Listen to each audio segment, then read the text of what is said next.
Okay, तो आपको last class में क्वेश्चन दिया था कि स्फीयर पे पैरेलल बीम ऑफ लाइट आके फॉल हो रही है, जब स्फीयर प्योर ऑब्जॉर्बिंग नेचर का है तो इस पे कितना फोर्स लग रहा होगा, ये हम देख चुके थे लास्ट क्लास में। मैंने एक्सप्रेशन डिराइव करा दिया था और उसका आपको मैंने एंड में इंटीग्रेशन आप पे छोड़ दिया था। अब आज अपन स्टार्ट करेंगे कि अगर स्फीयर प्योरली रिफ्लेक्टिंग है तो कितना फोर्स आएगा उस पर, है ना। इस चीज को मैंने आपके लिए होमवर्क के लिए छोड़ा था, अब इसको मैं बता देता हूँ कि कैसे सॉल्व करना है। तो मान लेते हैं कि कोई ये एक लाइट भी मारी थी, वो अपन उसमें से किसी एक लाइट रे को ऑब्जर्व कर रहे हैं। ये जो लाइट रे ऑब्जर्व कर रहे हैं हम, वो जिस पॉइंट पे आ रही है वो सपोज नॉर्मल से थीटा एंगल पे आ रही है। सपोज ये नॉर्मल से थीटा एंगल पे आ रही है।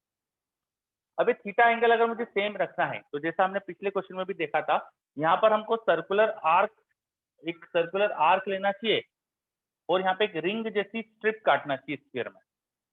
स्फीयर में हम ऐसी एक रिंग कट करते हैं, इस तरह से हमने स्फीयर पे एक रिंग कट करी।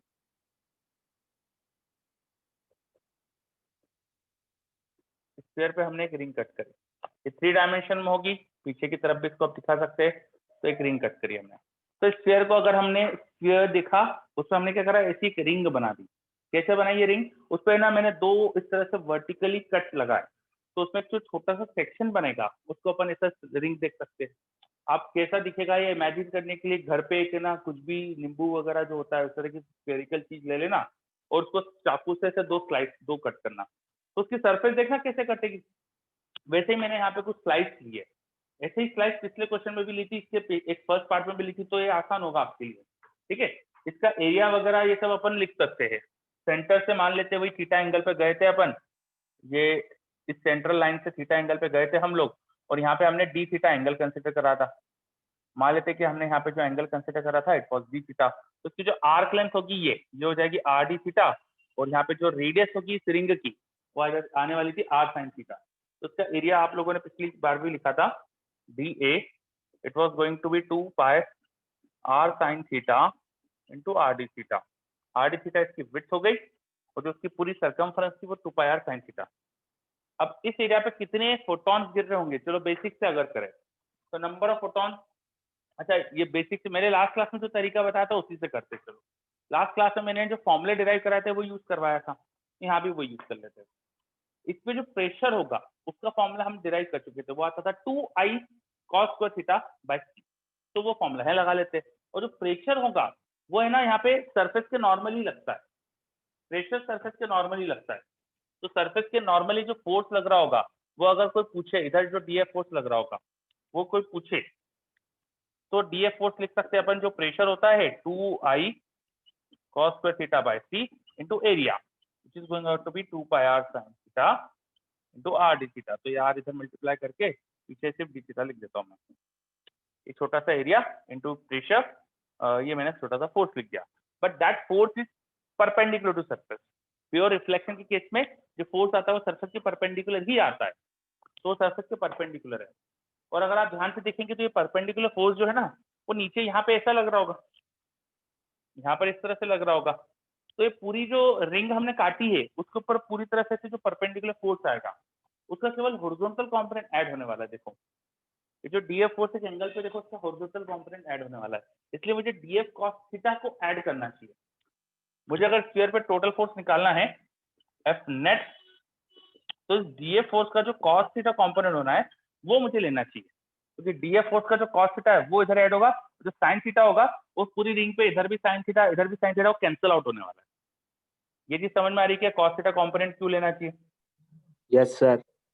सभी बच्चे देख लो, और इसको इंटीग्रेट कर देंगे 0 से पाई बाय 2, तो बस ये इंटीग्रेशन कर लो तो यहाँ पे फोर्स आ जाएगा 0 से पाई बाय 2। देखो समझ में आया कि क्या करा मैंने? कुछ भी इसमें समस्या है तो बताओ, देख लो अच्छे से, कोई भी अगर पॉइंट समझ में आ रहा है तो बताओ जल्दी से। सॉरी सेकंड केस है। हाँ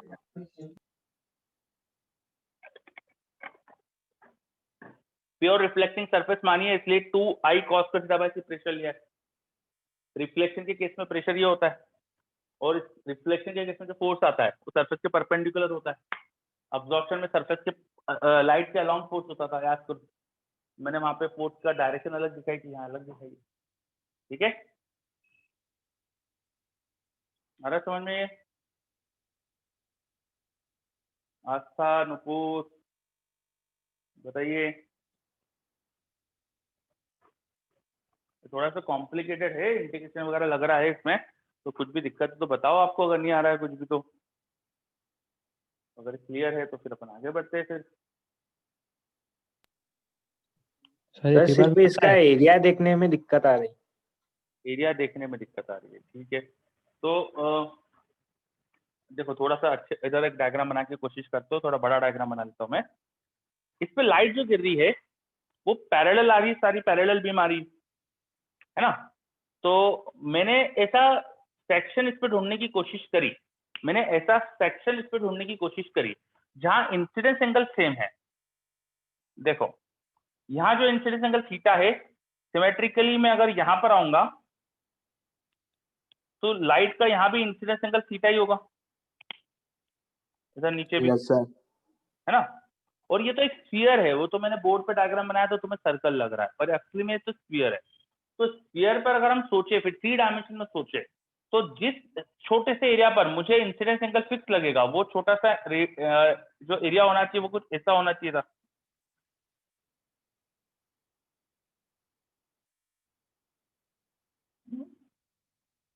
ऐसा कुछ मुझे इसका एक एरिया दिखेगा।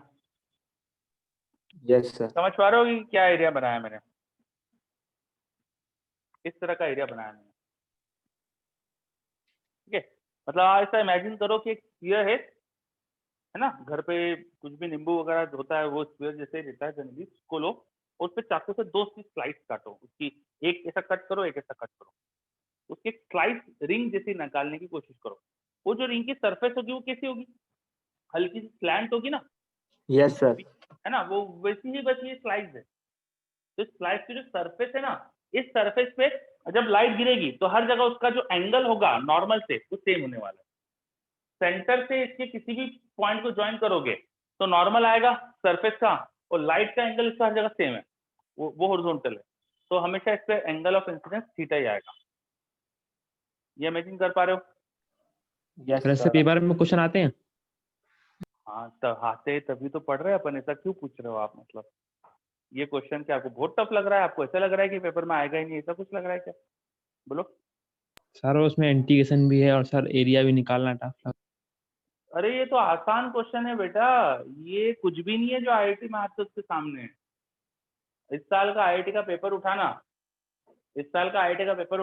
यस दो सर। 3 क्वेश्चन आसान थे इस साल, बाकी सारे क्वेश्चन ऐसे थे जिसमें अच्छा खासा मैथ्स, अच्छा खासा इंटीग्रेशन वगैरह सब चीज लग गई है। बस 2-3 आसान क्वेश्चन थे। नॉर्मली IIT में क्या होता है कि 5-7 क्वेश्चन तो 18 क्वेश्चन में 5-7 तो आसान मिल जाते हैं। इस बार 2-3 थे, थोड़ा कम ऐसा नंबर था जो आसान थे, और अधिकतर क्वेश्चन ऐसे थे जो ज्यादा लेंदी थे, टफ थे, समझे। तो ये कुछ भी नहीं है, this is very easy IIT के स्टैंडर्ड से सोचो तो, समझे।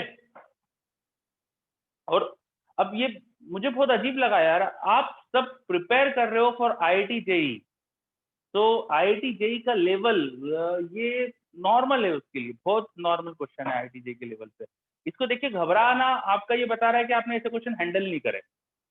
अगर आप इसे देख के घबरा रहे हो इसका मतलब आप ऐसे क्वेश्चन कर नहीं रहे हो, समझे। बोलो। हाँ त्रिलोक बोल रहा है सॉल्व भी क्या है पेपर 2020 का? पूरा सॉल्व हो गया, 2020 का पेपर 60-70% हो गया। फिजिक्स के क्वेश्चन कैसे लगे थे? फिजिक्स के क्वेश्चन कैसे थे उसमें?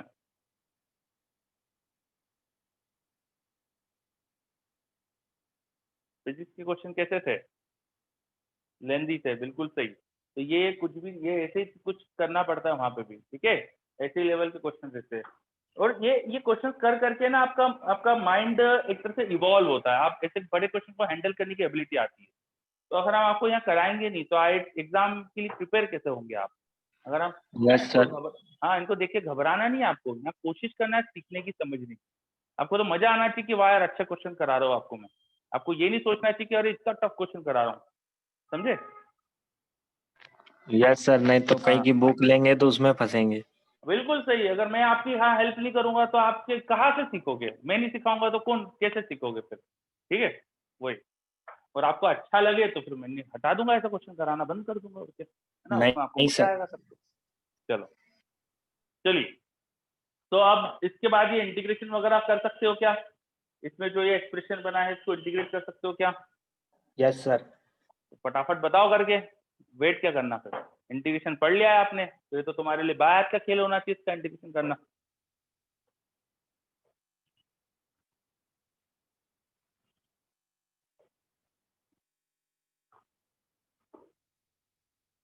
फटाफट इसका आंसर दो मुझको।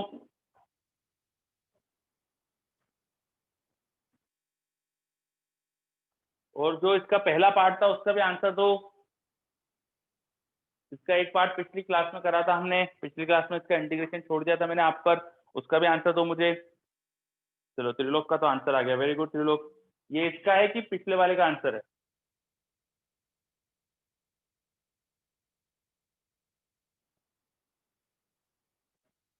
बिल्कुल सही त्रिलोक, वेरी गुड, बिल्कुल सही। बाकी बच्चे भी देख लो। Praveen very good. प्रवीण इसका आंसर बताओ फिर।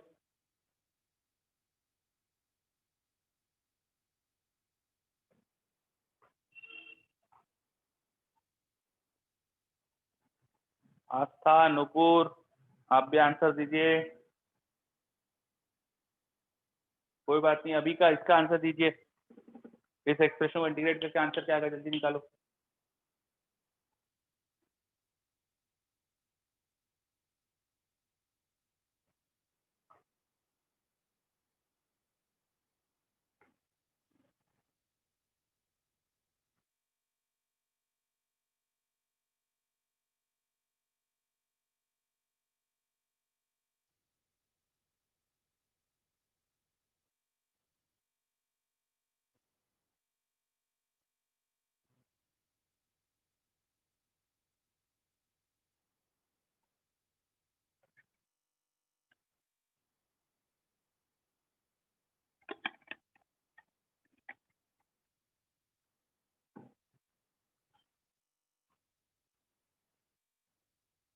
बिल्कुल सही प्रवीण, बिल्कुल सही।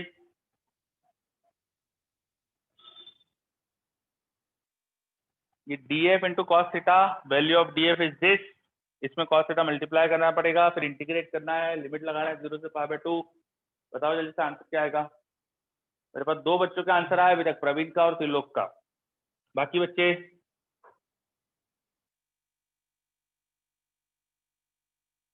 नुपुर, दीपांशु, प्रियांशु।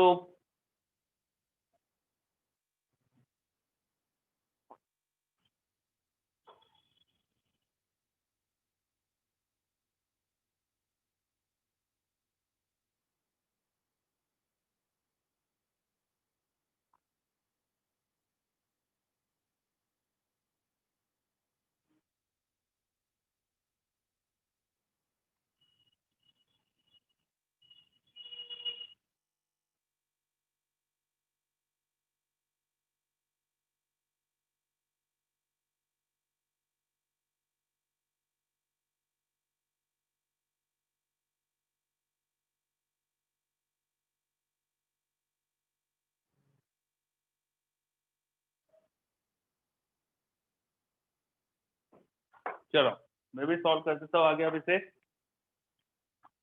तो इसे हम आगे अगर इंटीग्रेट करें, df की वैल्यू ये थी, इसमें cos थीटा और मल्टीप्लाई होगा, ये 2i/c 2πr², तो 4 ये 2 टू 4 हो जाएगा, पाई ir²/c, ये सब कांस्टेंट बाहर आ गए। यहाँ cos², यहाँ एक और cos, तो cos क्यूब थीटा हो जाएगा ये, इंटू यहाँ sin थीटा d थीटा लिखा है, और लिमिट लगानी है मुझे 0 से π/2। cos थीटा को t रख देते, cos थीटा t, तो minus sin theta d theta dt हो जाएगा, तो t³ dt ये बचेगा, है ना, माइनस साइन के साथ माइनस आ जाएगा। तो इसको अगर मैं cos थीटा को t लिख दूं, पुट cos थीटा है t, तो minus sin theta d theta is going out to be dt, वो सब्स्टिट्यूट कर देते, तो sin थीटा d थीटा को माइनस dt डाल देना, वो माइनस बाहर लगा के लिख रहा हूं मैं, ये हो जाएगा 4πi r²।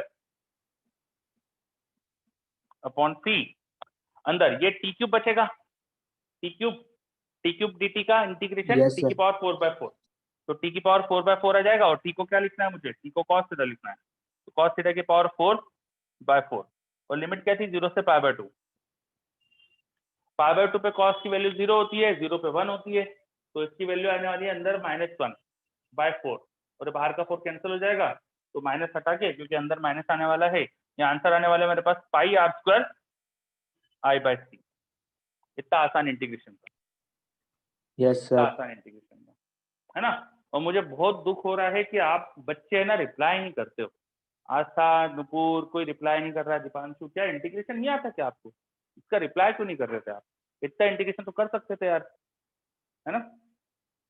तो ये इंटीग्रेशन करके फाइनल आंसर आ गया, केवल इसने करा था, अपने त्रिलोक का आंसर आया था, प्रवीण का आंसर आया था, है ना, बाकी बच्चों ने करा ही नहीं था। ठीक है, तो ये ऐसा थोड़ी चलना चाहिए यार, आप करोगे नहीं क्वेश्चन है ना, सिर्फ बैठ के देखने से थोड़ी सिलेक्ट हो जाओगे आप, ये वीडियो देखने से, हजारों यूट्यूब पे वीडियो पड़े, देखते रहो बैठ के, कोई उससे सिलेक्ट थोड़ी हो जाओगे। उल्टा तो यूट्यूब पे मजा भी आएगा, टीचर्स वहाँ पे टफ चीजें कराते ही नहीं है, प्यार से पढ़ाते रहते, चीजें थ्योरी सिखाते रहते, तो मजा आएगा आपको।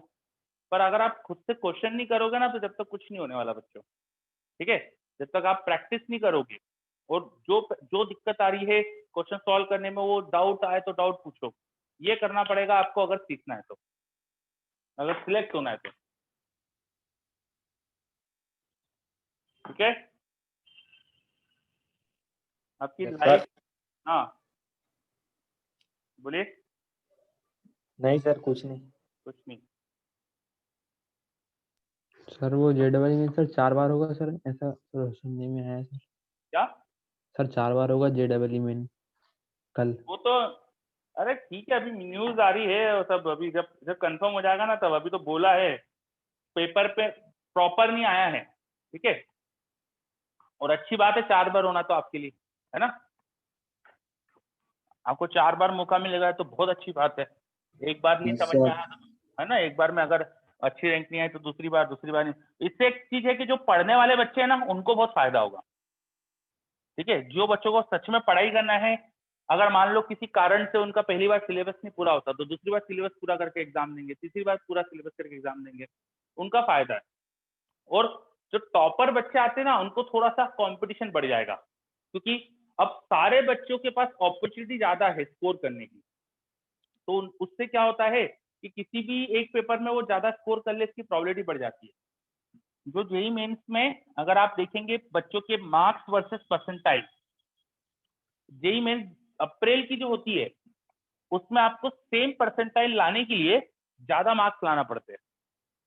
अगर आप एनालिसिस देखो, अप्रैल और जनवरी में 2 बार जेईई मेंस होती थी, तो जनवरी के जेईई मेंस में अगर आपको मान लीजिए 99.9 परसेंटाइल लाना है, उसके लिए जो मार्क्स है उससे ज्यादा मार्क्स लाना पड़ेंगे अप्रैल में, तब आपको सेम परसेंटाइल मिलेगा, क्योंकि अप्रैल में ज्यादा प्रिपेयर होके बच्चे आते हैं, Yes, sir. स्कोर अच्छा आता है, तो परसेंटाइल आपको सेम लाने के लिए ज्यादा स्कोर करना पड़ता है, समझे, मतलब आपके लिए कंपटीशन बढ़ना है, 4 बार पेपर होना मतलब कंपटीशन बढ़ना है, क्योंकि बच्चे ज्यादा प्रिपेयर्ड होंगे, एक बार उनको समझ में आ जाएगा कि भाई हमसे ये गलती हुई है, अगली बार गलती को नहीं दोहराएंगे, वो तो इम्प्रूवमेंट करेंगे, समझे।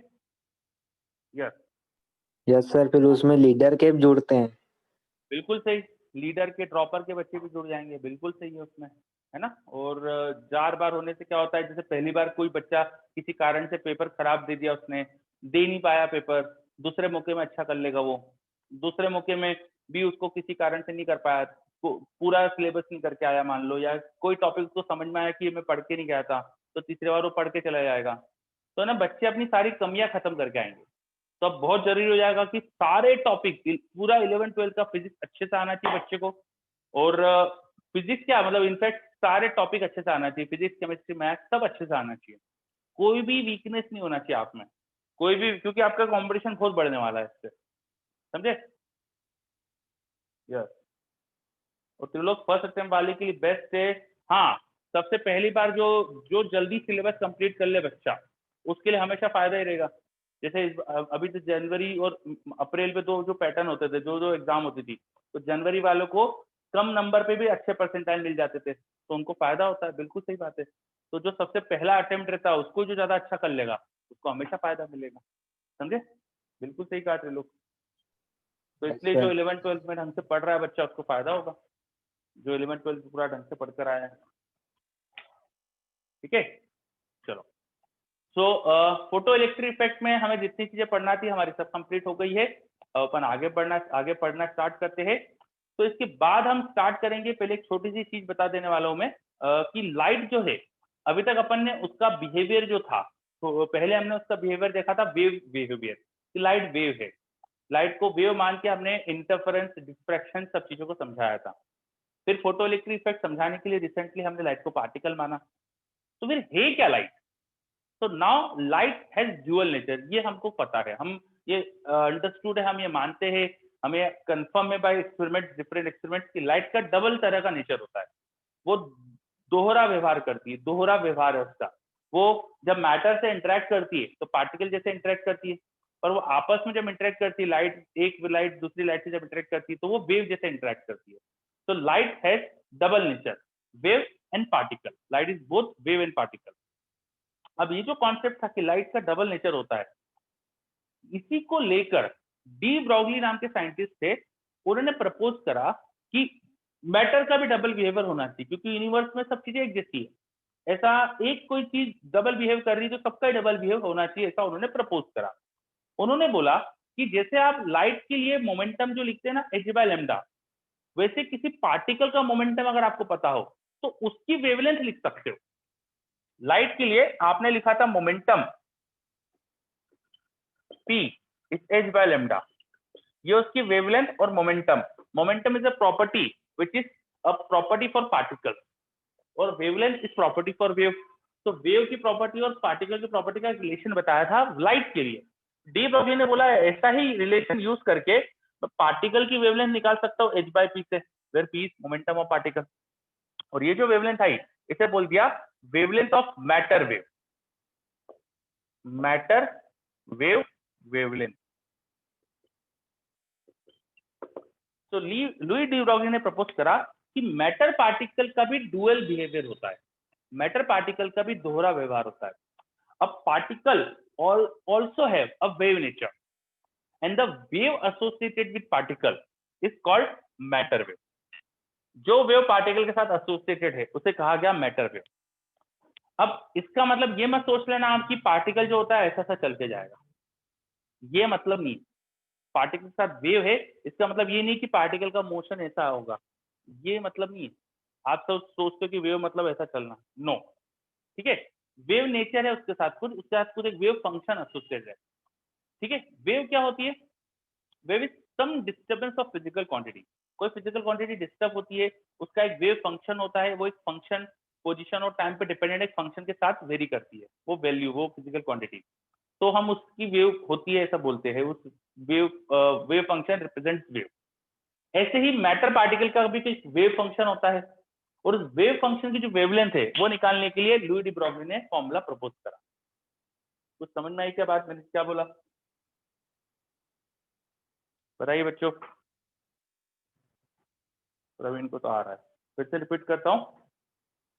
Light has dual nature, so Louis de Broglie proposed that matter also has dual nature. जैसे लाइट का दोहरा व्यवहार है, उसका एक वेव नेचर भी है, पार्टिकल नेचर भी है। तो लुई डी ब्रॉगली ने प्रपोज करा कि जो पार्टिकल्स होते हैं उनमें भी एक वेव होती है, उनके अंदर भी वेव एसोसिएटेड है, उनके साथ भी एक वेव एसोसिएटेड है, और जो उनके साथ वेव एसोसिएटेड है उसे कहा गया matter wave. And that wave has a wavelength given by h/p। Particle का अगर आपको मोमेंटम पता है तो पार्टिकल के साथ एसोसिएटेड वेव की वेवलेंथ आप लिख सकते हैं। ठीक है, ये चीज क्लियर हो रही है? वेवलेंथ लिख सकते हैं, ये चीज क्लियर होना चाहिए आपको। और इस वेवलेंथ को हम डी ब्रॉगली वेवलेंथ भी कहते हैं, it is also called D Broglie wavelength.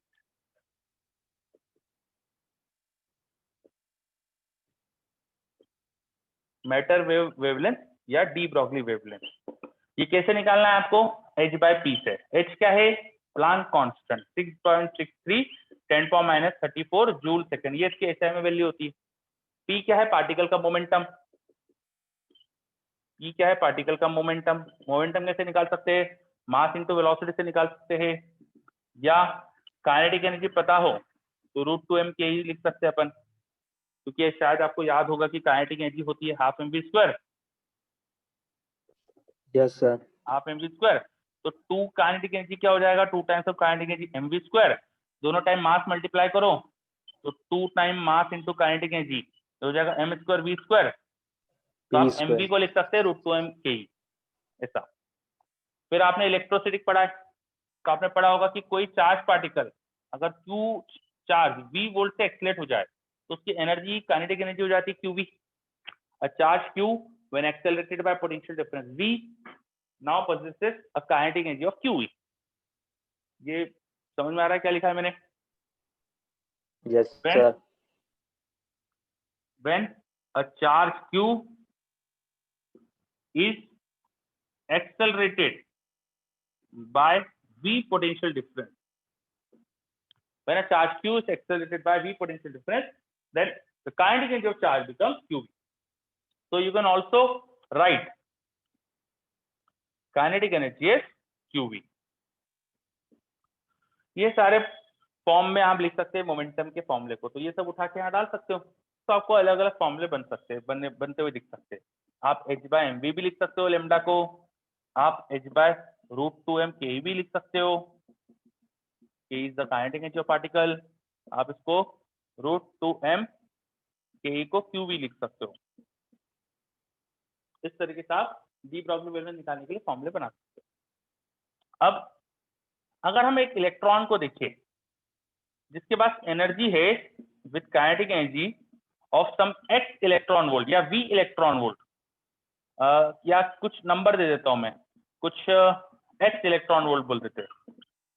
एक इलेक्ट्रॉन के पास x इलेक्ट्रॉन वोल्ट की काइनेटिक एनर्जी है, तो उसकी काइनेटिक एनर्जी को x डाल दो। उसके अलावा ये सब तो कांस्टेंट है ना, मास ऑफ इलेक्ट्रॉन x, ये सब तो कांस्टेंट है, तो उसकी डी ब्रॉगली वेवलेंथ का फॉर्मूला वो बाकी सब कांस्टेंट रख के याद रख सकते हो आप, 12.27 अपॉन √x एंगस्ट्रॉम। अगर इलेक्ट्रॉन की आपको काइनेटिक एनर्जी पता है इलेक्ट्रॉन वोल्ट में, तो यहाँ पे बस x की जो वैल्यू है वो रखो, numerical value of x just रख दो। मान लो 4 इलेक्ट्रॉन वोल्ट है तो यहाँ 4 रख दो, या 6 इलेक्ट्रॉन वोल्ट दिया है तो यहाँ 6 रख दो, जस्ट जो न्यूमेरिकल वैल्यू है वो यहाँ सब्स्टिट्यूट कर दो। तो आपको ये फॉर्मूला, इसमें सब नंबर की वैल्यू डाल दी गई है, x की वैल्यू डाल दी, मास ऑफ इलेक्ट्रॉन पुट कर दिया है, इलेक्ट्रॉन वोल्ट को 1.6 × -19 वो सब पुट कर दिया है, और सब कर कुरा के फॉर्मूला आ जाता है। तो ये बहुत काम का फॉर्मूला है बच्चों, इलेक्ट्रॉन की डी ब्रॉगली वेवलेंथ जब निकालना हो तो बहुत हेल्प करता है हमको ये। चलिए, तो समझ में आ रहा है what is de Broglie wavelength? Yes sir. बाकी बच्चे भी देखिए, लोग, Aastha, yes sir. Yes, okay. तो what is matter wave? Every matter particle has a wave nature associated with it. आप ये चाहो तो लिख सकते हो, और ये पहले नोट कर लो, मैटर वेवलेंथ क्या आती है और डी ब्रॉगली वेवलेंथ क्या है, सब लिख लीजिए, इसे नोट कर लीजिए।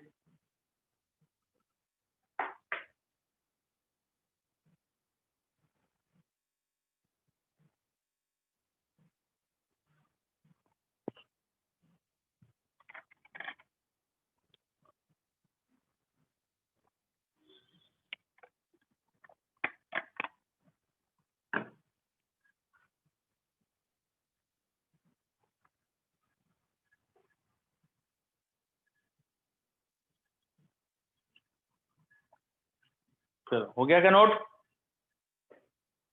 सर एक मिनट।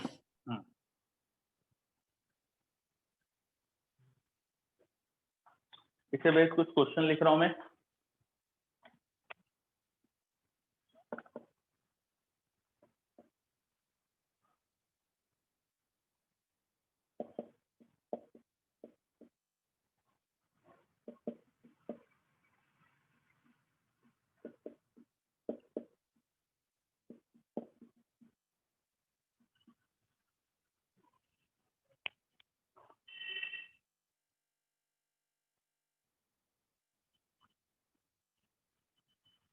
एक सिंपल सा क्वेश्चन लिखा है मैंने, एक बॉल का मास दे दिया है और उसकी स्पीड दे दी है। जैसे शोएब अख्तर शायद बॉल डाल रहा है और उसने डाल दी 180 किलोमीटर पर। अब शोएब अख्तर क्यों, बुमराह को बोलेंगे अपन, बुमराह बॉल डाल रहा है और 180 किलोमीटर पर आर की स्पीड से बुमराह ने बॉल फेंकी, है ना, ऐसा सोच सकते हैं अपन, मान लेते हैं।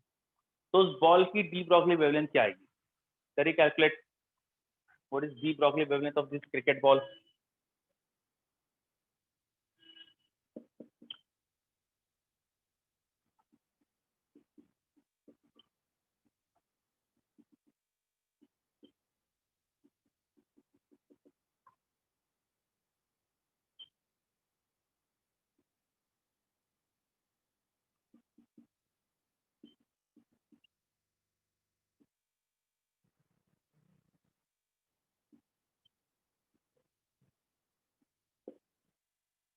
अगला question, proton is moving with kinetic energy. Proton की काइनेटिक एनर्जी दे दी आपको मैंने, 4 इलेक्ट्रॉन वोल्ट।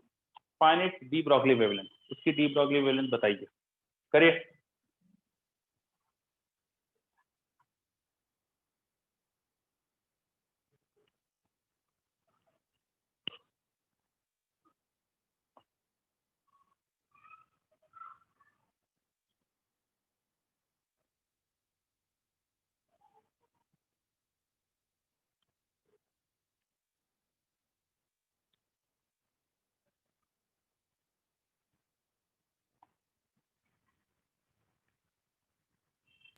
सर 180 किलोमीटर को कन्वर्ट करना पड़ेगा।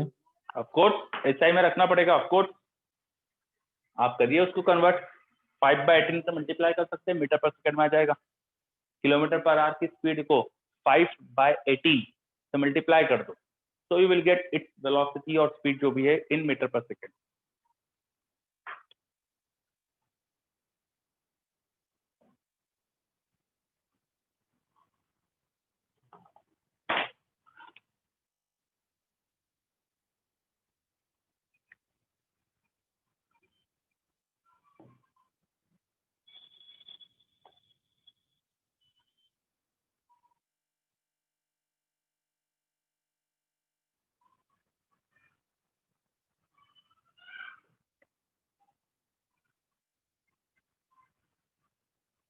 चलो आंसर आ रहा है मेरे पास, वेरी गुड।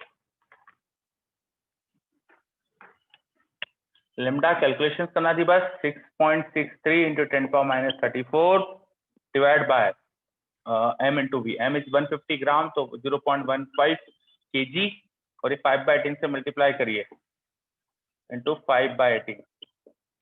इसका आ रहा है 0.008। 0.008, थोड़ा एक मिनट से सॉल्व कर रहा है। 10 की सर पावर ये 3 को 0.5। 7 इंटू 10⁻10 ऐसा बोल रहा है प्रवीण। 7 इंटू 10⁻10 ऐसा बोल रहा है प्रवीण, इसका वैल्यू चेक करता हूं मैं। ये 5/18 करेंगे तो 10 बचेगा। 10 इंटू 5 इंटू 0.15, 10 इंटू 5 50, 50 इंटू 0.15 मतलब 75 1.5 इंटू 5 7.5, 75। Yes, sir. 7.5 आएगा नीचे, सब मल्टीप्लाई करके। सर अपन ईवी में रखेंगे ना काइनेटिक को? ये मास केजी ग्राम में है तो उसे ईवी में क्यों रखूंगा बेटा? यहाँ पे ऐसा यूनिट मोमेंटम की क्या होती है? मास को केजी में रखो और वी को मीटर पर सेकंड में रखो, ऐसा ही ईवी में क्यों रखो? Yes sir, yes sir. वो तो ये इलेक्ट्रॉन के लिए स्पेशल फॉर्मूला था, इसमें लगाना है बस, बाकी हर जगह थोड़ी लगाना है। Yes sir. चलो, तो मास को ये रख दिया और ये रखा, 18 कैंसिल, यहाँ बचेगा 10। 10 को मल्टीप्लाई कर दो 1.5 इंटू 5 7.5, तो ऊपर आएगा 6.63। सर इसका आंसर आ रहा है 8.84 इंटू 10⁻39। 38। 6.63 अपॉन 7.5 इंटू 10⁻34, ये आंसर है। अब इसको और कैलकुलेशन कर लीजिएगा आप, है ना, मैं इतना करके छोड़ रहा हूँ। आगे अगला क्वेश्चन, प्रोटॉन। अच्छा, ये जो वेवलेंथ आई है, जरा इसका अमाउंट देखो क्या है। 6.63 अपॉन 7.5, ये 0.9 ऐसा कुछ नंबर बनेगा ये, है ना। Yes sir. 0.9 समथिंग कुछ नंबर बनेगा, इंटू 10⁻34, ये वेवलेंथ है। बहुत कम है। और बहुत कम। न्यूक्लियस का जो साइज होता है ना, न्यूक्लियस का साइज वो फेम्टोमीटर के ऑर्डर में होता है, 10⁻15 मीटर के ऑर्डर में होता है, और ये 10⁻34 है, उसके साइज से भी कई गुना छोटा। तो ये इतनी कम डी ब्रॉगली वेवलेंथ है कि इसका इफेक्ट नहीं दिखता हमको।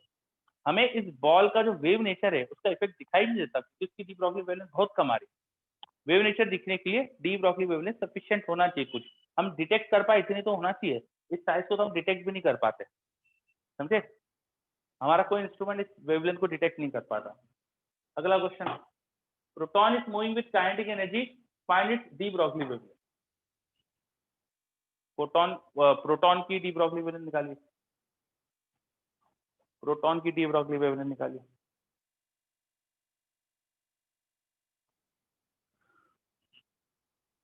करिए जल्दी।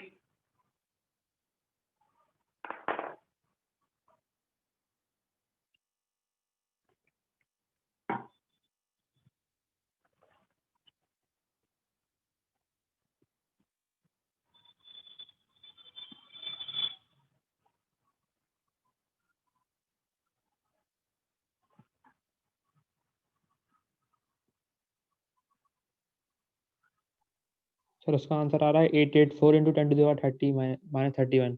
देखते। सर इसका नहीं, ऊपर वाले का सर। हाँ देखते, ऊपर वाले का हाँ 8 समथिंग कुछ आ रहा होगा, 0.8 आ रहा होगा, बिल्कुल सही।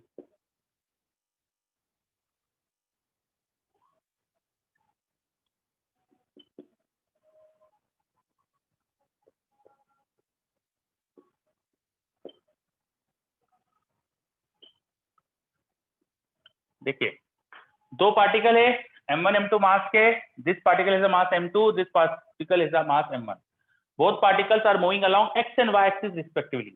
This mass m1 is going along x axis, this mass m2 is going along y axis. These arrows are showing this, ये किधर जा रहे हैं। The mass m1 has a de Broglie wavelength lambda1, the mass m2 has de Broglie wavelength lambda2. lambda1 lambda2 क्या है, इनकी de Broglie wavelength है। You need to find the de Broglie wavelength of center of mass. Find lambda de Broglie of QM, इनका जो centre of mass होगा उसकी de Broglie wavelength बताना है। चलो वो उधर सेकंड वाला क्वेश्चन देख लेते।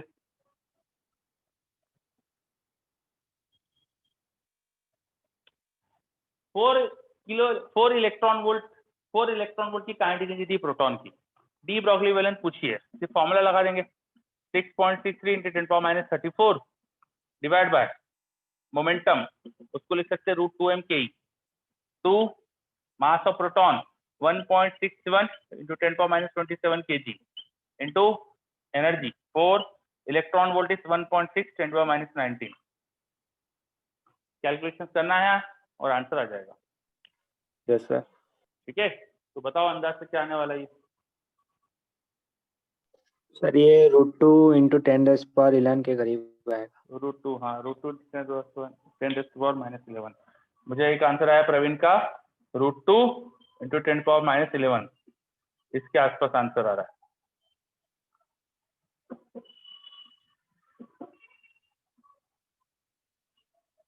बाकी बच्चे कोई आंसर किसी का भी? ऐसे आ रहा है सर, ऐसे ही आ रहा है। हाँ, और गर्ल्स में से कोई? असील, दीपांशु, नुपुर, अभिषेक जोशी,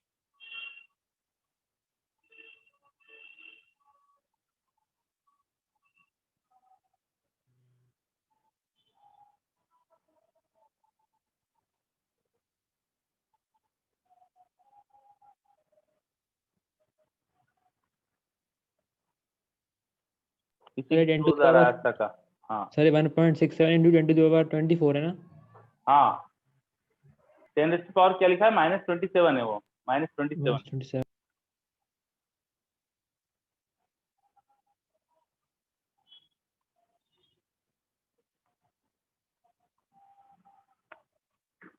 चलो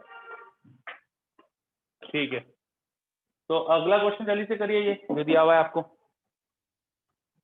इसका और क्वेश्चन दे रहा हूं मैं।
चलो उधर के क्वेश्चन तो हो गए आपके, एक क्वेश्चन ये लिखा हुआ है और एक और क्वेश्चन दे दिया मैंने आपको।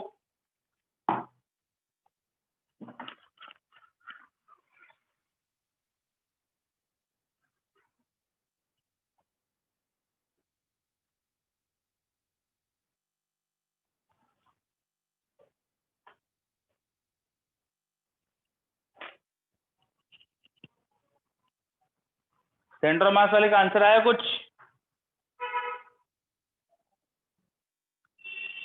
सेंटर मास वाले का अभिषेक आप भी ट्राई करके बताओ आंसर, इस क्वेश्चन का आंसर। उसको अप्रोच नहीं आ रही सर, कैसे करना है?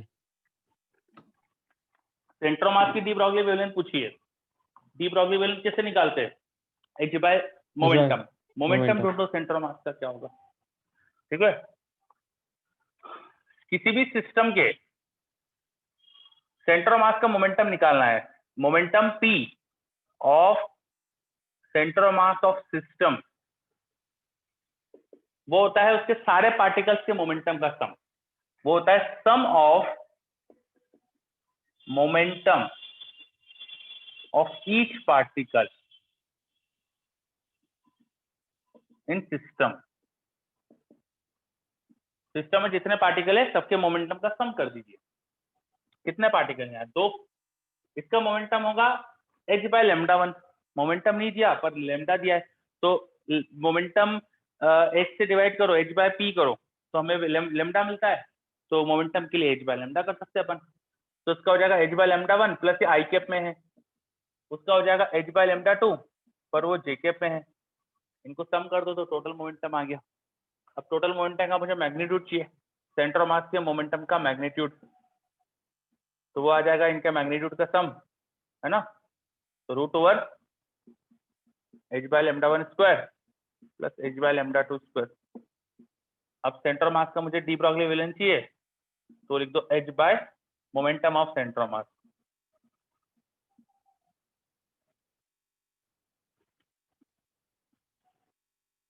देखो समझ में आया कि नहीं? दोनों पार्टिकल के मोमेंटम को Yes, सम sir. कर दिया, सिस्टम के सेंटर मास का मोमेंटम आ जाएगा। किसी भी सिस्टम में हमें सेंटर मास का मोमेंटम चाहिए, तो उससे हर पार्टिकल के मोमेंटम का सम कर दो, वही करा मैंने। पर मोमेंटम वेक्टर क्वांटिटी होती है तो डायरेक्शन का ध्यान रखा है मैंने, इसका मोमेंटम x में होगा, इसका मोमेंटम y में होगा, तो मैंने ध्यान रखा है x और y का। फिर मोमेंटम का मुझे मैग्नीट्यूड चाहिए, क्योंकि डी ब्रॉगली वेवलेंथ के लिए मैं नीचे मोमेंटम से डिवाइड करता हूँ, मैं वेक्टर से डिवाइड नहीं कर सकता, इसलिए मुझे मैग्नीट्यूड चाहिए था। तो मैंने नेट मोमेंटम का फिर मैग्नीट्यूड निकाला और उस मैग्नीट्यूड से डिवाइड कर देंगे, तो h बाय ये इसका मैग्नीट्यूड है लिख दो तो आंसर आ जाएगा। अब देखो बताओ क्या आंसर आएगा, आगे बताओ। कुछ भी समझ नहीं आ रहा तो बताओ इसमें।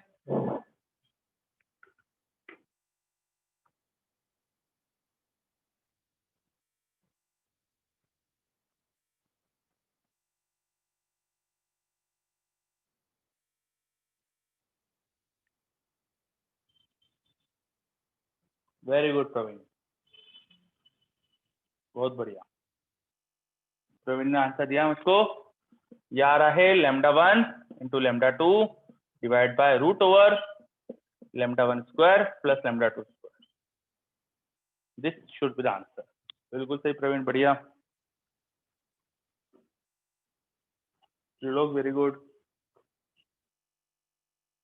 ओके, अगला क्वेश्चन करिए। नेक्स्ट क्वेश्चन, एक ब्लॉक था, due to blast block is divided into unequal part.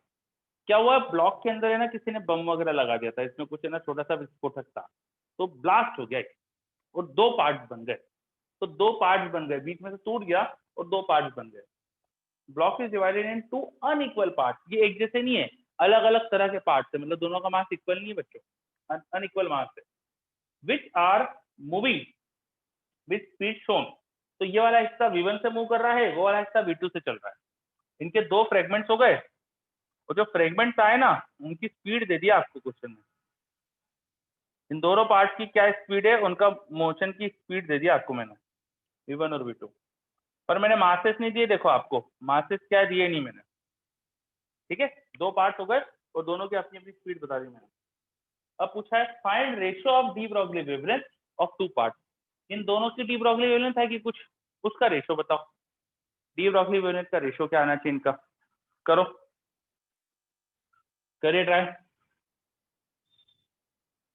Find the ratio of de Broglie wavelength of this two parts.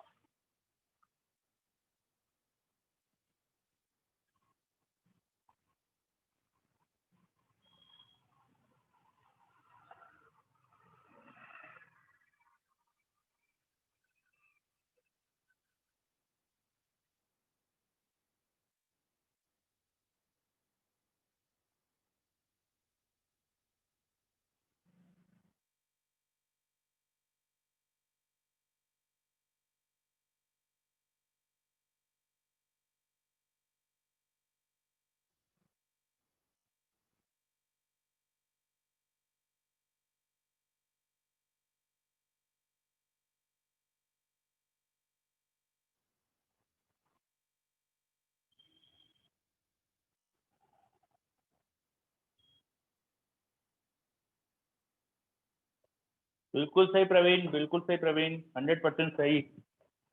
Praveen कैसा है आंसर? सर मोमेंटम कंजर्व किया तो दोनों का मास निकल गया उससे, अरे मास की जरूरत ही नहीं है, मतलब m1 bye v1 equal to m2 v2 कर दिया। हाँ भाई, अरे इक्वल मोमेंटम होना चाहिए ना बाय मोमेंटम कंजर्वेशन। जब Yes, एक sir. अकेला मास रखा है और दो फ्रेगमेंट में टूट रहा है तो दोनों का मिलकर मोमेंटम जो आना चाहिए वो वही आना चाहिए जो शुरू में था, बाय मोमेंटम कंजर्वेशन। किसी भी सिस्टम में जब तक कोई बाहर से फोर्स नहीं लगता मोमेंटम बदलता नहीं। और यहाँ ब्लास्ट जो हुआ वो अंदर ही हुआ है, अंदर ही ब्लास्ट हुआ जिससे टूटा, ऐसा कोई बाहर से थोड़ी कुछ टकराया था इनपे। तो मोमेंटम कंजर्व होना चाहिए। तो शुरू मोमेंटम जीरो, बाद का भी जीरो। जीरो होने के लिए दोनों को इक्वल मोमेंटम से चलना चाहिए, अपोजिट डायरेक्शन में। Equal momentum but direction opposite, ऐसे चलना चाहिए। तो मोमेंटम अगर इक्वल है तो डी ब्रॉगली वेवलेंथ इक्वल आना चाहिए, सिंपल सी बात। डी ब्रॉगली वेवलेंथ डिपेंड करती है मोमेंटम पे, मोमेंटम इक्वल तो डी ब्रॉगली वेवलेंथ इक्वल। बोलो क्लियर हो रहा है? आंसर 1 आएगा रेशियो इसका, Yes, बिल्कुल sir. सही है ना। चलो वेरी गुड। तो ये अपना जो डी ब्रॉगली वेवलेंथ वगैरह वाला पोर्शन था वो भी हो गया। तो आप अगर मॉड्यूल देखेंगे तो मॉड्यूल का अब आप है ना बिगिनर बॉक्स 1 पूरा कर सकते हो। बिगिनर बॉक्स 1 जो है वो बेस्ड था फोटोइलेक्ट्रिक इफेक्ट पे, देखा आपने? सर ये नहीं आया सर, Yes, एक बार sir, बताइए हो सर गया। आप कैसे होगा। क्या बोल रहे हो, फिर से बोलो। लास्ट क्वेश्चन, लास्ट सर कैसे लास्ट क्वेश्चन, solve करना है? मोमेंटम कंजर्वेशन से क्या होगा कि इक्वल इक्वल मोमेंटम आना चाहिए दोनों के, क्योंकि सिंगल जो ब्लॉक था उसका मोमेंटम जीरो था तो बाद में भी जीरो मोमेंटम होना चाहिए। इसके लिए दो पार्ट थे, दोनों का मोमेंटम इक्वल एंड अपोजिट होना चाहिए, समझे? इक्वल और अपोजिट होगा, ये समझ में आया कि नहीं? यस सर आ गया सर। है ना। और अगर इक्वल और अपोजिट है तो मोमेंटम अगर इक्वल है तो वेवलेंथ भी इक्वल आएगी ना। मोमेंटम इक्वल तो वेवलेंथ भी तो इक्वल होना चाहिए फिर। Yes sir. बिल्कुल सही। चलिए तो हमने बिगिनर बॉक्स 1 जो था फोटोइलेक्ट्रिक इफेक्ट का वो पूरा हो गया है। अब आपकी थ्योरी हो चुकी है तो अब आप उसके क्वेश्चन सॉल्व करना। इसका बिगिनर बॉक्स भी हो जाएगा आपसे डी ब्रॉगली वेवलेंथ का, तो वो शायद फोर्थ नंबर या थर्ड नंबर पे है, वो भी देख लीजिएगा। इसके बीच में एक टॉपिक था एटॉमिक स्ट्रक्चर, अब वो स्टार्ट करते हैं अपन। सर मॉड्यूल एटॉमिक भेज स्ट्रक्चर, दीजिएगा सर, मॉड्यूल का हाँ पीडीएफ सर, मॉड्यूल का पीडीएफ। हाँ मॉड्यूल का पीडीएफ शायद भेजा नहीं अभी मैंने, मैं भेज देता हूँ। एटॉमिक स्ट्रक्चर, एटॉमिक स्ट्रक्चर आप सब बच्चों ने केमिस्ट्री में पढ़ा हुआ है, तो थोड़ा सा आप मुझे पहले बताओ कि सबसे पुरानी एटॉमिक थ्योरी क्या थी। सबसे पहले एटम के बारे में हम क्या जानते थे, सबसे शुरुआत की क्या थ्योरी थी, बताइए।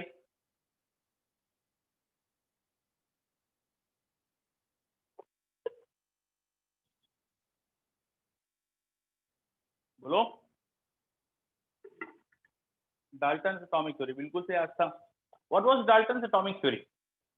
Atoms is the smallest undivisible indivisible part of any matter and different elements have different atoms।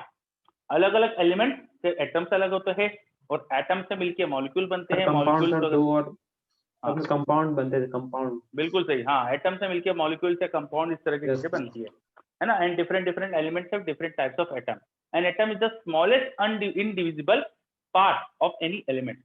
किसी एलिमेंट का जो एटम होता है वो उसका स्मॉलेस्ट पार्ट होता है। अब डाल्टन एटॉमिक थ्योरी में तो क्या था, इसे और तोड़ा ही नहीं जा सकता, इसको और अंदर देख ही नहीं सकते, ठीक है। अच्छा, इससे भी पहले हम हमारे इंडिया में महर्षि कणा की कर्ण थ्योरी थी कि भाई हर चीज कण से बनी है, छोटे छोटे पार्टिकल से बनी है, जिसे हम कण बोलते थे। तो वो हमारे इंडिया में पहले से समझ में आता था हमको कि चीजें कणों से बनी है, पार्टिकल से बनी है, और इस पार्टिकल को डाल्टन ने एटम नाम दे दिया, और वहां थोड़ा सा रिफाइनमेंट करा कि डिफरेंट टाइप के एटम्स अलग अलग उनका नेचर क्या होता है, थोड़ा सा क्लासिफिकेशन करा। फिर ये काफी समय तक था ऐसा कि चलो एटम इनडिविजिबल है। फिर डिस्कवरी हुई करंट की, करंट फ्लो होता है चीजों में से, उसकी समझ डेवलप हुई धीरे धीरे। हमें कैथोड रे की डिस्कवरी पता चली, कैथोड रे क्या होती है पता चला।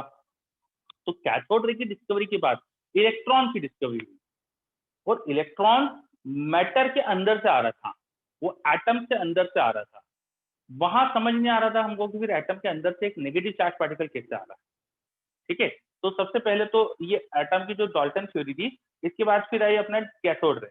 तो कैथोड रे पता है कि नहीं आपको, कैथोड रे पता है कि नहीं, बताइए। कैथोड रे के बारे में कुछ जानते हो कि नहीं?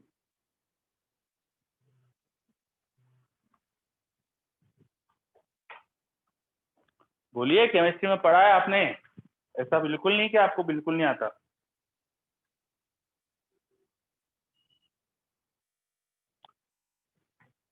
कैथोड रे थोड़ा आइडिया दे देता हूँ फिर मैं आपको। देखिए सर ट्यूब में रहते हैं सर, कैथोड क्या सर ट्यूब में रहते हैं इलेक्ट्रॉन, ऐसा कुछ। चलो मैं आइडिया देता हूँ कुछ।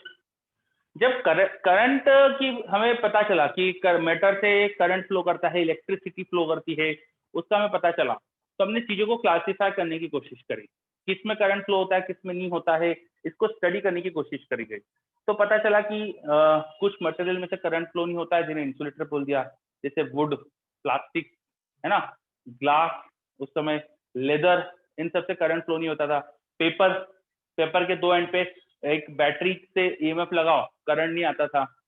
तो ना सब साइंटिस्ट लोग उस समय सोचते थे, ट्राई करते थे कि किस में करंट जा सकता है, किस में नहीं जा सकता, ट्राई कराते थे, करंट फ्लो करवाने की कोशिश कराते थे। और फिर गैस के बारे में भी सोचा लोगों ने कि गैस में से करंट जाता है कि नहीं। तो उसके स्टडी करने के लिए कि गैस में से करंट जाता है कि नहीं, लोग क्या करते थे, ग्लास की ट्यूब लेते थे, उसके एंड पे मेटल इलेक्ट्रोड लगा देते थे, और उसमें लगा देते थे पोटेंशियल डिफरेंस, और उसमें चेक करते थे कि करंट जाता है कि नहीं। और थोड़ा सा गैस अलग अलग भर सको और गैस का प्रेशर बदल सको, इसके लिए इसे ना एक पंप से जोड़ के रखते थे, इस चीज को एक पंप से जोड़ के रखते थे, पंप। वो पंप क्या करता था, वो अंदर अलग अलग टाइप की गैस को इंसर्ट करा सकते हैं उससे, या गैस को बाहर निकाल सकते हैं, अंदर का प्रेशर कंट्रोल कर सकते हो यूजिंग दिस पंप। वो पंप में नीचे दिखा देता हूँ।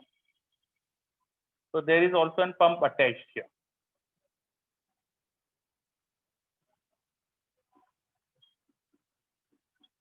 पंप का काम क्या है, बेसिकली ये पंप जो है वो गैस को अंदर प्रेशर बढ़ाना या कम करना, या अलग अलग टाइप की गैस फिल करना, इसके काम आ रहा है।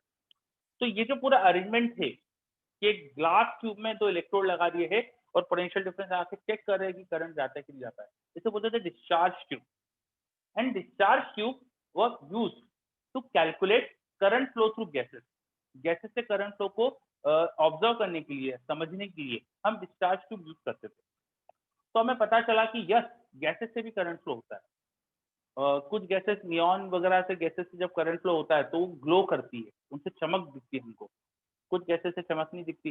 तो हमें इस तरह की प्रॉपर्टी धीरे धीरे पता चली, है ना। ये नियॉन लाइट का तो शायद आपको भी पता होगा, नियॉन लाइट जो दुकानों के बोर्ड रहते हैं उनमें यूज करी जाती थी, सही है, पता है। आजकल तो एलईडी चलती है हर जगह, पर पहले नियॉन लाइट वगैरह यूज होती थी। यस, तो है ना, हमें ये पता चला कि देयर इज अ प्रॉपर्टी कि गैस से भी करंट फ्लो होता है। फिर हमने और स्टडी करने की कोशिश करी, ग्लास ट्यूब से करंट क्या कैसे फ्लो होता है उसे स्टडी करने की कोशिश करी। तो कुछ साइंटिस्ट लोगों के दिमाग में आया, चलो यहाँ प्रेशर कम कर देते हैं, प्रेशर कम कर क्या हो रहा है सोचते। तो उन्होंने प्रेशर कम करना स्टार्ट करा, और बहुत कम कर दिया, कम करते करते बहुत कम कर दिया। कितना कम कर दिया, 0.01 mm ऑफ Hg। नॉर्मल जो एटमॉस्फेरिक प्रेशर होता है वो होता है 760 mm ऑफ Hg। ये होता है एटमॉस्फेरिक प्रेशर, पर अंदर जो प्रेशर कर दिया उन्होंने वो इतना कम कर दिया 0.01 mm ऑफ Hg, नॉर्मल से कई गुना कम। मतलब अंदर एक तरह से गैस है ही नहीं, अंदर एक तरह से वैक्यूम क्रिएट कर दिया, तो अंदर वैक्यूम जैसा माहौल बना दिया उन्होंने। इन दैट केस जब हम काफी हाई पोटेंशियल डिफरेंस लगाते हैं तब उन्हें ऐसा दिखा कि जो ग्लास है ना वो एक एंड पे चमकने लगता है। जो ये नेगेटिव इलेक्ट्रोड वाला टर्मिनल होता है ये, इसके अपोजिट जो पॉजिटिव इलेक्ट्रोड होता है ना, इसमें जो ग्लास है ना वो चमकता है, यहाँ ग्लास में शाइन आती है, इस हिस्से में ग्लास में शाइन आती है। कैसी शाइन आती है? वो ग्लास के मटेरियल पे डिपेंड करती है। थोड़ा ग्रीनिश येलोइश शाइन कुछ आती है। थोड़े अलग अलग टाइप के ग्लास को तो वो चमक का कलर अलग अलग होता है, किसी में थोड़ा पीलापन ज्यादा होता है, किसी में थोड़ा हरापन ज्यादा होता है, तो कलर थोड़ा बदलता है। बट ये कंफर्म था कि कैथोड के उल्टा उधर ग्लास चमकता था। फिर बीच में कुछ रख दिया, बीच में कोई चीज डाल दी अपन ने, जैसे एक स्टार जैसा कुछ ऑब्जेक्ट डाल दिया बीच में, है ना, बीच में एक स्टार या एक ऐसा क्रॉस रख दिया बीच में, ऐसा एक क्रॉस रख दिया बीच में, तो उस क्रॉस की शैडो बनती थी इधर। बीच में ग्लास ट्यूब के अंदर हमने एक क्रॉस जैसा ऑब्जेक्ट रखा, उसकी शैडो, उसकी परछाई दिखती थी हमको। तो उधर परछाई दिख रही है, इसका मतलब क्या हुआ कि इधर से कुछ रेज जैसे आ रही, yes sir. Some rays coming from cathode, तभी उधर की तरफ परछाई बन रही। और उधर ग्लास ट्यूब, फिर जहाँ पे शैडो है वहां ग्लास चमकता नहीं था आपको। तो यहाँ से हमको ऐसा समझ में आया कि कुछ इनविजिबल रेज ट्रेवल कर रही है from cathode towards anode. Cathode से एनोड की तरफ कुछ इनविजिबल रेज ट्रेवल कर रही है। ऑफ कोर्स ये गैस नहीं हो सकती, क्योंकि अंदर जो गैस भरी थी वो तो हमने निकाल दी है। अंदर हमने 0.01 mm ऑफ Hg प्रेशर करा है, तो गैस तो है ही नहीं वहां, इतना कम प्रेशर है। फिर भी कुछ इनविजिबल रेज जो उधर चल रही है, इनकी और प्रॉपर्टी स्टडी करी तो देखा ये इलेक्ट्रिक फील्ड और मैग्नेटिक फील्ड से अफेक्ट होती है। इलेक्ट्रिक फील्ड लगा दो तो ये इलेक्ट्रिक फील्ड के उल्टा डायरेक्शन में डिफ्लेक्ट होती है। मतलब मैं यहाँ पर अगर है ना कुछ तरीके से कैपेसिटर की प्लेट वगैरह लगा दूं, यहाँ पे कैपेसिटर की प्लेट लगा दी और नीचे भी कैपेसिटर की प्लेट लगा दी, मान लो नीचे पॉजिटिव प्लेट लगा दी, ऊपर नेगेटिव प्लेट, ऐसा इनके बीच में पोटेंशियल डिफरेंस लगा दिया मैंने, तो जो पॉजिटिव प्लेट रहती है ना उसकी तरफ ये बीम मुड़ जाती है। कैसे पता चला? ये शैडो थोड़ा ऊपर की तरफ शिफ्ट हो जाती है। शैडो ऊपर शिफ्ट हो गई मतलब डेफिनेटली बीम ऊपर चली गई होगी।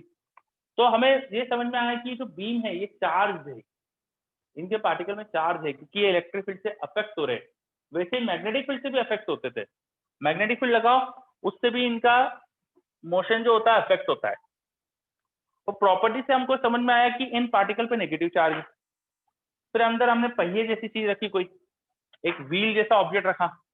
हमने क्या करा, एक ऐसा ऑब्जेक्ट रखा जो घूम सकता है। तो एक टरबाइन जैसा मैं बनाने की कोशिश करता हूँ।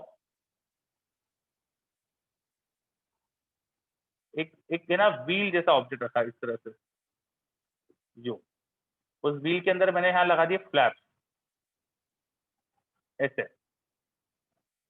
इसमें लगे हुए थे फ्लैप। व्हील में क्या लगे थे? फ्लैप। तो व्हील घूमता था, वो घूमने लग जाता था। इसका मतलब ये जो पार्टिकल जो भी कैथोड से निकल रहे थे उनके अंदर है ना मोमेंटम भी है, वो चीजों को टकराकर मोशन में भी ला रहे।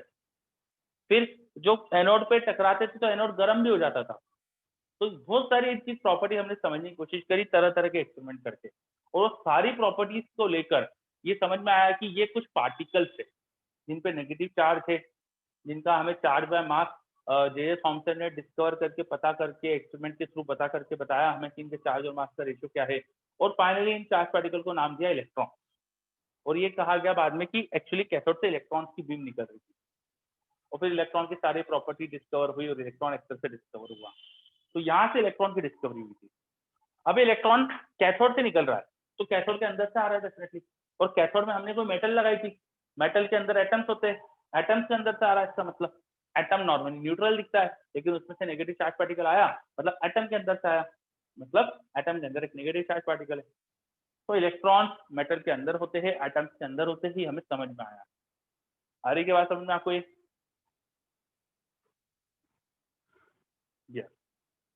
तो ये पूरी डिस्कवरी के बाद जे थॉमसन ने अपना फेमस प्लम पुडिंग मॉडल दिया।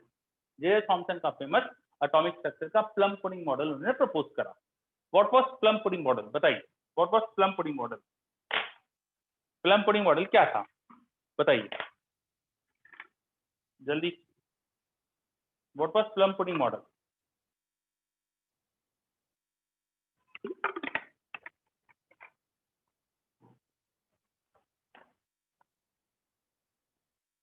एनीवन?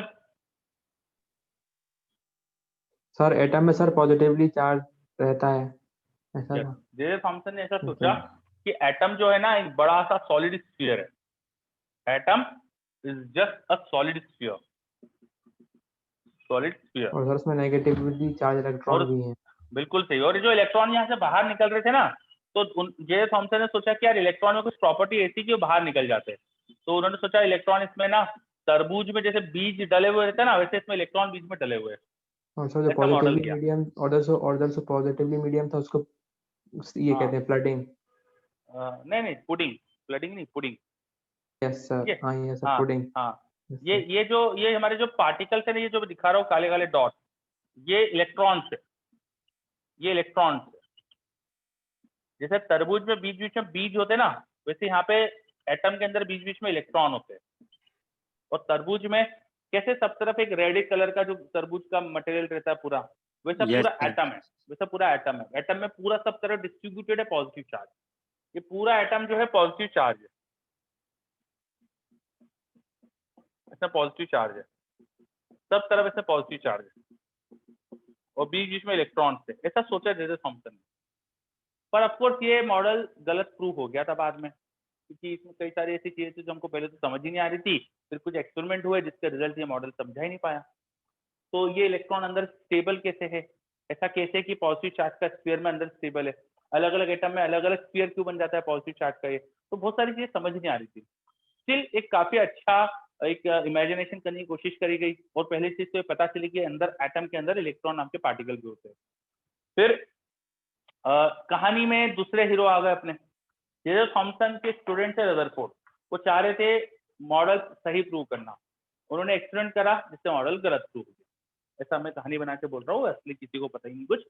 तो जे थॉमसन के स्टूडेंट थे रदरफोर्ड, ये सही बात है। उन्होंने जे थॉमसन का मॉडल चेक करने के लिए एक एक्सपेरिमेंट करा, जिसका रिजल्ट जो आया वो J Thomson model propose, J Thomson ने जो मॉडल दिया था वो सही साबित नहीं कर पाया, सही बता नहीं पाया। हैंस फिर रदरफोर्ड ने एक्सपेरिमेंट के रिजल्ट देख के अपना एक नया मॉडल प्रपोज करा। अब रदरफोर्ड का एक्सपेरिमेंट क्या था, उसके क्या रिजल्ट है बताओ। What was Rutherford's model? पहले तो रदरफोर्ड ने एक्सपेरिमेंट क्या करा था ये बताओ। आपने पढ़ा हुआ है बच्चों, आपको आता है, बताइए रदरफोर्ड ने क्या एक्सपेरिमेंट परफॉर्म करा था? बिल्कुल सही, त्रिलोक थोड़ा एक्सप्लेन करेंगे इसे? प्रवीण? सर रदरफोर्ड ने एटम को डिस्क्राइब किया था। नहीं, एक्सपेरिमेंट क्या करा था, किस एक्सपेरिमेंट के बाद उन्होंने अपना मॉडल दिया था? बिल्कुल सही त्रिलोक। रदरफोर्ड ने एक गोल्ड फॉइल पे, गोल्ड फॉइल सोने की पतली सी पन्नी, आपने मिठाइयों पे चांदी का वर्क लगाते देखा होगा, है ना? चांदी को बहुत ज्यादा बारीक कूटा जाता है, जिससे बहुत ज्यादा पतली सी लेयर बन जाती है उसकी, जिसे चांदी का वर्क बोलते हैं, जो मिठाइयों पे लगाते हैं। गोल्ड की उससे भी पतली फॉइल बनती है, और वो इतनी पतली होती है कि हम मान सकते हैं कि कुछ कुछ एटम्स की थिकनेस है बस उसकी। तो ऐसी बहुत ही थिन गोल्ड फॉइल ली, उस पर अल्फा पार्टिकल की बम्बार्डमेंट करी, and due to that bombardment जो रिजल्ट आए वो देखकर वो चौकन्ना हो गए। वो उनको बहुत ज्यादा नई चीज दिखी, बहुत ज्यादा उनको ऐसी चीज दिखी जो एक्सपेक्टेड नहीं थी। फिर रिजल्ट को समझाने के लिए उन्होंने नया एक मॉडल प्रपोज करा, जिसे हम बोलते हैं Rutherford atomic model. But that model was also having some problem. पर पहले वो मॉडल क्या है पहले ये तो समझेंगे। अच्छा, ये जो एक्सपेरिमेंट था गोल्ड फॉइल एक्सपेरिमेंट, ये एक्चुअली रदरफोर्ड ने नहीं करा था, उनके स्टूडेंट्स ने हेल्प करी थी, उनके स्टूडेंट्स ने करा था, and the result were interpreted bye Rutherford, और रदरफोर्ड ने फिर मॉडल प्रपोज करा था। आई थिंक गाइगर एंड मार्क्सडेन, ये कुछ नाम मिलते हैं किताबों में, गाइगर एंड मार्क्सडेन, इन्होंने ये एक्सपेरिमेंट परफॉर्म करा था, और फिर उस एक्सपेरिमेंट के रिजल्ट को रदरफोर्ड ने अच्छे से समझा और अपना नया मॉडल प्रपोज करा। चलिए, तो what was the gold foil experiment, क्या था, क्या क्या डिटेलिंग थी, बताइए कुछ। गोल्ड फॉइल एक्सपेरिमेंट क्या था, जल्दी बताइए।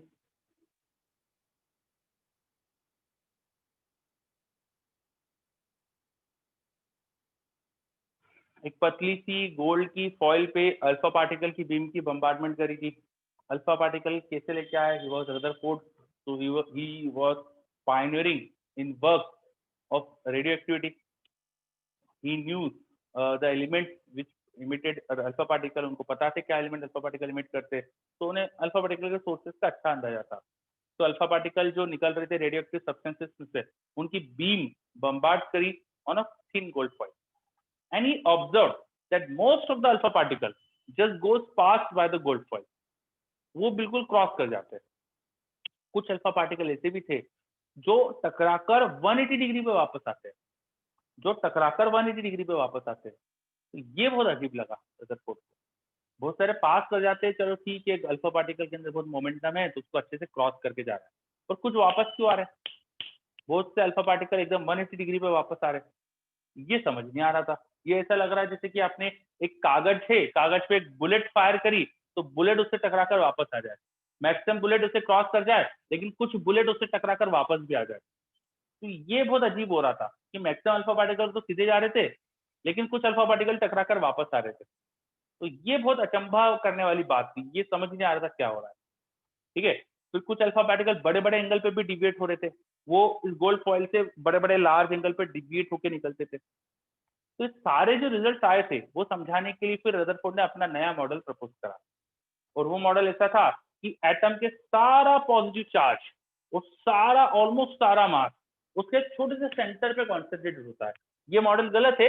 रदरफोर्ड ने बोला कि ऐसा कुछ है एटम कि उसके अंदर बीच में छोटा सा सेंटर है जिसमें ऑलमोस्ट एटम का सारा मास है और सारा पॉजिटिव चार्ज है, और इसके अबाउट है ना इलेक्ट्रॉन्स घूमते रहते हैं, इसके अबाउट इलेक्ट्रॉन्स घूमते रहते हैं।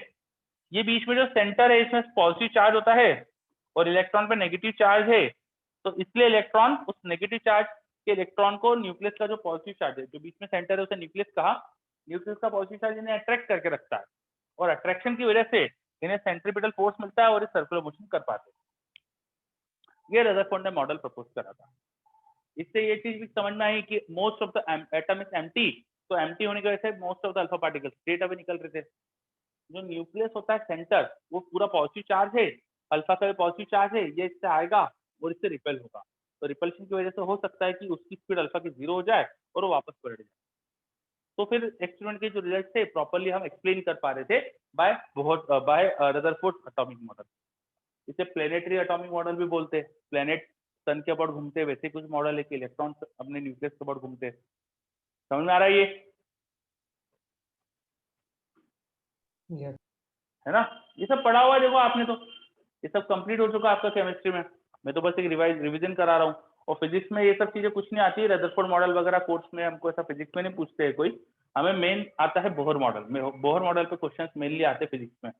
फिर भी इनका नॉलेज होना चाहिए हमें, केमिस्ट्री में पढ़ाई होता है ना, तो जितना नॉलेज की रिक्वायरमेंट है उतना बता दिया है।